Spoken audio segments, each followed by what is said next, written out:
మామూలుగా ఒక ఏజ్ వచ్చిన తర్వాత అంటే మరీ ముసలోళ్ళని కాదు, ఈవెన్ 40s అట్లా వచ్చిన తర్వాత కూడా చాలామందికి టీవీ చూస్తూ ఉంటే స్క్రీన్ మీద నార్మల్గా అక్షరాలు ఉంటాయి కదా, అవి చదవడానికి ఇబ్బంది అనిపించడం, లేకపోతే డబుల్గా షాడోస్ లాగా అనిపించడం, చదివేటప్పుడు చిన్న అక్షరాలు అంటే నార్మల్గా మనకి ఏమన్నా మెడిసిన్ మీద ప్రిస్క్రిప్షన్ మీద చూసినప్పుడైనా, లేదంటే ఏదన్నా మెడిసిన్ తీసుకునే పర్చేస్ చేసిన ట్యాబ్లెట్స్ మీద కూడా అవి చదవాలంటే డిఫికల్టీ అనిపించడం, అంటే చిన్న అక్షరాలు చూసి చదవాలి అంటే కష్టంగా అనిపించడము.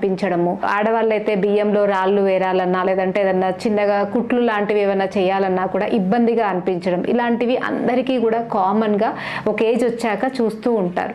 సో దీనికి కారణం ఏంటి, ఎందుకు ఇలా జరుగుతుంది అంటే నార్మల్గా దీన్నే చత్వారం అని అంటూ ఉంటారు. సో దీన్ని ప్రెస్బయోపియా అంటారు.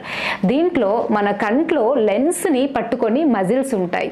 ఎప్పుడైతే ఆ మజిల్స్ అనేవి వీక్ అవుతాయో అప్పుడు చత్వారం అనేది మనకి వస్తుంది. సో దీంట్లో మనకి చిన్న అక్షరాలు లేకపోతే దగ్గరి అక్షరాలు చదవడం అనేది కష్టంగా ఉంటుంది. ఈవెన్ మనం చదివేటప్పుడు కూడా పేపర్ చదివేటప్పుడైనా లేదా ఏదైనా బుక్ చదివేటప్పుడు కూడా అడ్జస్ట్ చేసుకోవాల్సి వస్తుంది. అంటే ఒక లెంత్ నార్మల్గా చదివే లెంత్ కన్నా ఇంకా కొంచెం దూరం పెడితే మనకి అక్షరాలు కనపడుతూ ఉంటాయి. దీనివల్ల మనకేంటి అంటే చాలా ఇబ్బందిగా అనిపిస్తూ ఉంటుంది. చదవాలన్నా దగ్గరవి ఏమన్నా పనులు చేయాలన్నా కూడా ఒకవేళ పర్లేదు అని చేసినా కూడా హెడేక్ రావడము, చాలా ఎక్కువగా కళ్ళు లాగినట్టు అనిపించడం అనేది కామన్గా చూస్తూ ఉంటాం. అయితే దీన్ని మనం తగ్గించుకోలేమా అంటే ఆయుర్వేదంలో చాలా రకాల మందులు ట్రీట్మెంట్స్ అవైలబుల్గా ఉంటాయి ఈ ప్రెస్బయోపియాని తగ్గించుకోవడానికి. అలోపతిలో జస్ట్ స్పెడ్స్ మాత్రమే ఇస్తూ ఉంటారు అండ్ దాంట్లో ఇంకా స్పెసిఫిక్గా దానికి చేయడానికి ఏవి కూడా ఉండవు. ఇది ఏజ్ వల్ల వచ్చే మార్పు, మీరు స్పెడ్స్ పెట్టుకుంటే సరిపోతుంది అని చెప్తారు. కానీ నిజంగా అంతేనా, నిజంగా ఎలాంటి మెడిసిన్స్ ఉండవా, లేకపోతే మనం ఇంట్లో చేసే వేటి వల్లనైనా దీన్ని మనం తగ్గించుకోలేమా అంటే ఖచ్చితంగా తగ్గించుకోగలుగుతాం. ఎందుకంటే ఒకప్పుడు మన వాళ్ళేమి 40sలోనే అద్దాలు పెట్టుకునే వాళ్ళు కాదు.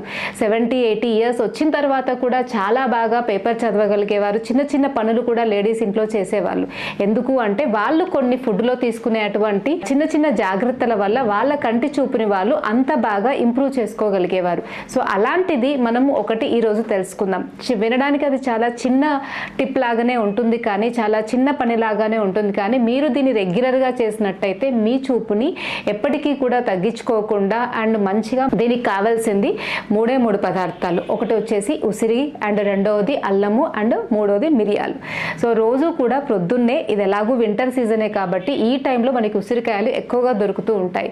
ఫ్రెష్గా ఉండే ఒక 4 ఉసిరికాయలు తీసుకొని దాంట్లో ఒక 4 మిరియాలు, చిన్న అల్లం ముక్క, ఒక 5 కరివేపాకు వేసి కొన్ని వాటర్ యాడ్ చేసి గ్రైండ్ చేసి రోజు ఈ లిక్విడ్ని అంటే ఈ హెర్బల్ జ్యూస్ని మీరు రెగ్యులర్గా తీసుకున్నట్టయితే మీ చూపుకు సంబంధించినటువంటి ప్రాబ్లమ్స్ చాలా తగ్గుతాయి.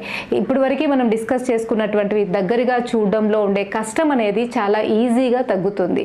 అండ్ అంతేకాకుండా కళ్ళు లాగడము, కళ్ళు స్ట్రెయిన్ అవ్వడము అండ్ కళ్ళు డ్రైగా అవ్వడము, రెడ్గా అవ్వడము, కళ్ళులో నుండి వాటర్ కారడం, ఇలాంటి చిన్న చిన్న ప్రాబ్లమ్స్ అయినటువంటి కంటి సమస్యలు కూడా దీనివల్ల చాలా బాగా తగ్గుతాయి.